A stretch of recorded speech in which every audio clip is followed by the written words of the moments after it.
வணக்கம் விஷன் 9 டிவிக்காக நான் உங்கள் லக்ஷ்மி நாராயணன். இப்போ நம்ம பார்க்க போகிறது வார ராசி பலன் 20ஆம் தேதியிலேருந்து 26ஆம் தேதி வரை எப்படி இருக்க போகுது நான் பார்க்க போகிறோம். எப்போதும் சொல்கிறான் லக்னத்துக்கு பாருங்கள், ராசிக்கு பார்க்க லக்னத்துக்கு பார்க்குறது ரொம்ப ரொம்ப சிறப்பு.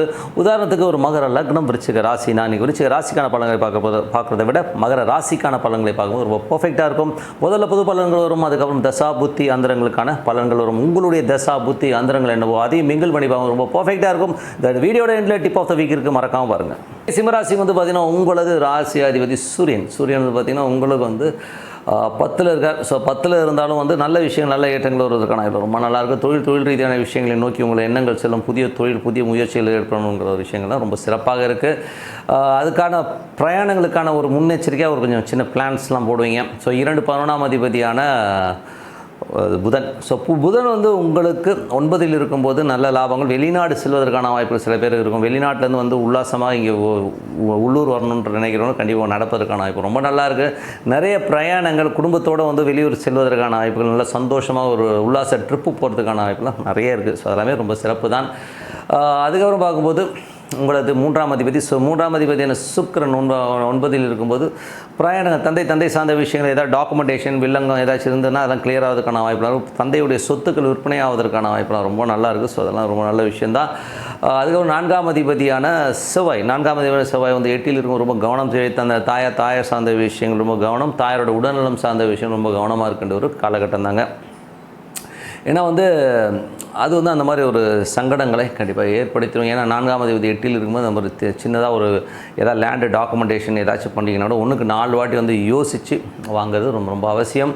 அதுக்கப்புறம் வந்து 5ஆம் அதிபதியான குரு. ஸோ 5ஆம் அதிபதியான குரு வந்து பார்த்திங்கன்னா உங்களுக்கு 10ல் இருக்கும்போது கொஞ்சம் கவனம், தொழில் ரீதியான விஷயம் ரொம்ப ரொம்ப கவனம். புதிய தொழில் வாய்ப்புகள்லாம் வருதுன்னா அப்படியே எடுக்காமல் 1க்கு 10 வாட்டி அலசி ஆராய்ஞ்சு வந்து இறங்குறது ரொம்ப ரொம்ப நல்லது. 6ஆம் அதிபதியான சனி 7ல் இருக்கும்போது வேலை சம்மந்தமான விஷயங்கள்லாம் ஏற்றங்கள், நல்ல ஒரு லாபங்கள் வருவதற்கான வாய்ப்புலாம் நல்லா இருக்குது. வேலையில் வந்து அடுத்த லெவல் போகிறதுக்கான வாய்ப்புகளும் ரொம்ப நல்லா இருக்குங்க.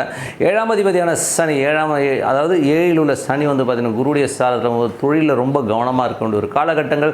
தொழிலில் வந்து ஒரு பெரிய வாய்ப்புகள் வந்தாலும் அது வந்து 10ல் உள்ள குரு வந்து நம்மளுக்கு கொஞ்சம் சோதிப்பதற்கான வாய்ப்புகளும் ரொம்ப கவனமாக இருக்கணும். தொழிலில் வந்து எக்ஸ்டென்ஷன் போகிறத விட இருக்கிறத வந்து அப்படியே மெயின்டைன் பண்ணுறது தான் ரொம்ப சிறப்பு. கணவன் மனைவி உறவு, ஸோ கணவன் மனைவியில் அப்படி இப்படி சின்ன ஒரு ஸ்ட்ரெஸ் டென்ஷன்ஸ்லாம் இருந்தாலும் அதெல்லாம் வந்து ஒன்றும் பெருசாக பாதிக்காது.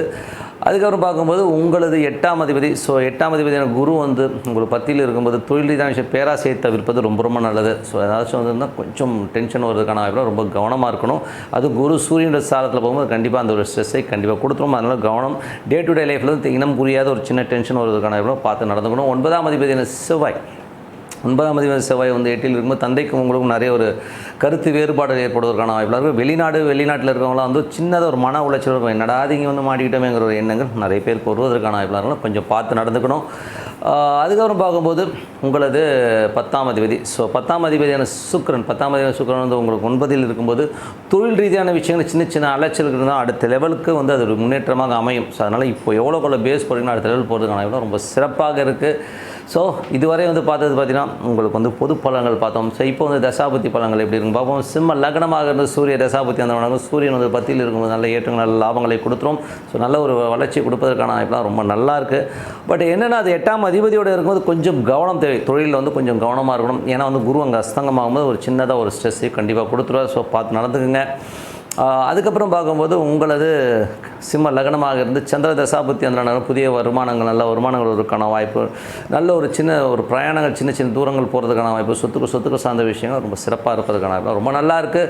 சிம்ம லக்னமாக இருந்து செவ்வாய் தசாபுத்தி அந்த சொத்துக்கள் சார்ந்த விஷயம் ரொம்ப கவனம் தேவை. தாயாரோட உடல்நலம் சார்ந்த விஷயம் ரொம்ப கவனமாக இருக்கிறது ரொம்ப ரொம்ப அவசியங்க. அப்பா அம்மாவை கொஞ்சம் பார்த்துக்கணும். ஏன்னா அதில் ஒரு சின்ன ஸ்ட்ரெஸ் வருவதற்கான வாய்ப்பில் கொஞ்சம் பார்த்து நடந்துக்கணும்.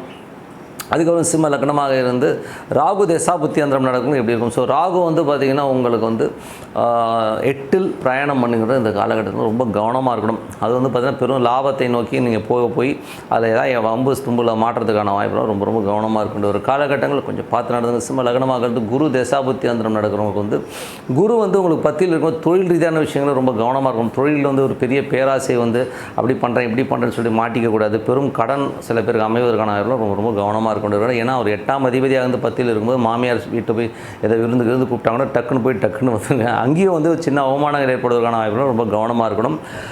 சிம்ம லக்னமாக இருந்து புதன் தசாபுத்தி அந்தரம் நடக்கும். புதன் வந்து 2 11ஆம் அதிபதியாக இருந்து அது வந்து உங்களுக்கு 9ல் இருக்கும்போது வெளிநாடு சார்ந்த விஷயம் நல்ல லாபங்கள் நல்ல ஏற்றங்கள் வருவதற்கான வாய்ப்புலாம் இருக்குது. ஸோ அது புதன் தசாபுத்தி அந்தரம் நடக்கும். ரொம்ப சிறப்பான பலன்களை கண்டிப்பாக எதிர்பார்க்கலாம்.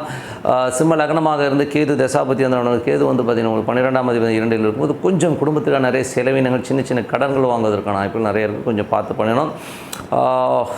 சிம்ம லக்னமாக இருந்து சுக்கிர தசாபுத்தி அந்தரம் நடக்கணும். பார்த்தீங்கன்னா சுக்கிரன் வந்து உங்களுக்கு வந்து 9ல் இருந்து அது வந்து சூரிய சாரத்தில் இருக்கும்போது நிறைய விஷயங்கள் அதாவது பெரிய தொழில் ரீதியான விஷயம் புதிய ஒப்பந்தங்கள் அமைவதற்கான வாய்ப்பு வெளிநாடு பிரயாணங்கள் வெளியூர் பிரயாணங்கள் மேற்கொள்வதற்கான வாய்ப்பு நிறைய இருக்குங்க. ஸோ என்னை பொறுத்தவரை நல்ல ஒரு பிரார்த்தனைங்க டெய்லி அமைதியாக ஒரு இடத்துல உட்காந்து அமைதியாக பிரார்த்தனை பண்ண அடுத்த லெவல் போகிறதுக்கான ரொம்ப சிறப்பாக இருக்குது. ஸோ நல்ல விஷயங்கள்லாம் நடக்கணும் பிரார்த்தனை பண்ணுங்கள். Tip of the week. So tip of the வீக்கில் வந்து நம்ம பார்க்க போகிறது பார்த்திங்கன்னா இந்த வாடி வந்து பிரிந்தவர்கள் சேர. ஸோ நிறைய விஷயங்களுக்காக தாயார் பிரிஞ்சிருக்கலாம், மனைவி பிரிஞ்சிருக்கலாம், குழந்தைகள் பிரிஞ்சிருக்கிறதுக்கான வாய்ப்புகள் டே டு டே லைஃப்பில் வந்து நிறைய பேருக்கு ஏற்படுது. ஸோ இப்போ வந்து அந்த மாதிரி இருக்கிறவங்க வந்து என்ன பண்ணலாம் அப்படின்னும் போது உங்களுக்கு சங்கமேஸ்வர் ஆலயம் இருக்குது. ஸோ நீங்கள் போய் கூகுளில் போய் அடிச்சு பாருங்கள். ஸோ சங்கமேஸ்வர் ஆலயத்தில் போய் வழிபாடு பண்ணணும். ஸோ அந்த மாதிரி வழிபாடு பண்ணும்போது வந்து அந்த பிரிந்தவர்கள் வந்து ஒன்று சேருவதற்கான வாய்ப்புகள்லாம் ரொம்ப நல்லா இருக்குங்க. ஸோ அது வந்து பார்த்திங்கன்னா அது என்றைக்கு பண்ணணும் அப்படிங்கன்னா ஸோ உங்களுக்கு பிறந்த நட்சத்திரம் ஒவ்வொரு மாதம் வரும். 27 நாட்களுக்கு ஒரு முறை உங்களுக்கு உங்கள் நட்சத்திரம் வரும் இல்லையா? அந்த நட்சத்திரம் வருகின்ற நாட்களில் ஒரு புனித நீராடி அங்கே வந்து தண்ணி போகுது இல்லைங்களா? ஸோ அங்கே போய் நீராடிட்டு அதுக்கப்புறம் நீங்கள் வந்து அந்த ஈஸ்வரன் வணங்கும்போது சங்கமேரும் பிரிந்தவர்கள் கண்டிப்பாக ஒன்று சேரும். அது என்ன காலகட்டங்கள்னும் போது ஒரு 5 வாரங்கள் 5 மாதங்களும் ஆகிடும். ஓகேங்களா? மாதத்துக்கு ஒரு அடி தானே வரும். ஸோ 5 மாதம் விடாமல் உங்கள் நட்சத்திர பிரகாரம் போயிட்டு கும்பிட்டுட்டு வந்தீங்கன்னா பிரிந்தவர்கள் கண்டிப்பாக ஒன்று சேருவதற்கான இப்போ ரொம்ப சிறப்பாக இருக்குது. அதே மாதிரி வந்து பதவிகள் ஒரு உயர் பதவி எதிர்பார்த்துட்ருக்கேன், நல்ல ஒரு பெரிய ஒரு லெவலில் வரணும், எனக்கு ஒரு அங்கீகாரம் கிடைக்கணும் அப்படின்னு நினச்சிட்டு இருக்கவங்களுக்கு வந்து பார்த்திங்கன்னா என்ன மாதிரி விஷயங்களில் வந்து நமக்கு அங்கீகாரம் கிடைக்கும் அப்படின்னு பார்த்திங்கன்னா உங்களுக்கு வந்து மகுடேஸ்வரர். ஸோ மகுடேஸ்வரர்னு இருக்கார். ஸோ அங்கே வந்து போய் பார்த்து வழிபாடு பண்ணும்போது அது வந்து ரொம்ப சிறப்பாக இருக்கும். அது வந்து அந்த நதிக்கரை கங்கை கரையில் வந்து போய் நீராடி கூகுளில் போய் பாடுங்க மகுடேஸ்வரர் எங்கே இருக்காருன்னு. ஸோ உங்களுக்கு அட்ரஸ் வரும். ஸோ அதில் வந்து போய் நீராடிட்டு அந்த நீங்கள் பிறந்த நட்சத்திரம் அன்றைக்கி நீராடிட்டு வரும்போது சிறப்பான பலன்கள் அடுத்த லெவல் போகிறதுக்கான வாய்ப்புலாம் ரொம்ப நல்லாயிருக்கு. ஸோ அதனால் வந்து இந்த வழிபாடு வந்து கண்டிப்பாக ஒரு 5 மாதங்கள் அதாவது மாதத்துக்கு ஒரு வாட்டி தான் நட்சத்திரம் வரும். ஸோ அந்த மாதிரி வந்து 5 மாதங்கள் அது கண்டினியூவாக உங்கள் நட்சத்திரம் வர அன்றைக்கி காலையில் போய் நல்லா உட்காந்து குளிச்சுட்டு நேராக போய் சாமி கொண்டு நீங்கள் ஊருக்கு ரிட்டர்ன் வந்துடலாம். ஒன்றும் பெரிய அங்கே தங்கணும்லாம் அவசியம் இல்லை. இந்த மாதிரி பண்ணிட்டு வரும்போது பெரிய பதவிகள் எனக்கு வந்து பெரிய வருமானம் வரணும், பெரிய ப்ரொமோஷன்ஸ் வரணும், பதவியில் அங்கீகாரம் வரணுங்களுக்கு கண்டிப்பாக மகுடேஸ்வரர் பெரும் பதவிகளை கண்டிப்பாக கொடுத்துருவாருங்க. ஸோ நல்ல விஷயங்கள் நல்ல மாற்றங்களாக இருக்குன்னா பிரார்த்தனை ரொம்ப ரொம்ப அவசியம். மனதார இறைவனை பிரார்த்தனை பண்ணுங்க. அடுத்த லெவல் போகிறதுக்கான ரொம்ப சிறப்பாக இருக்குது. நன்றி, வணக்கம்.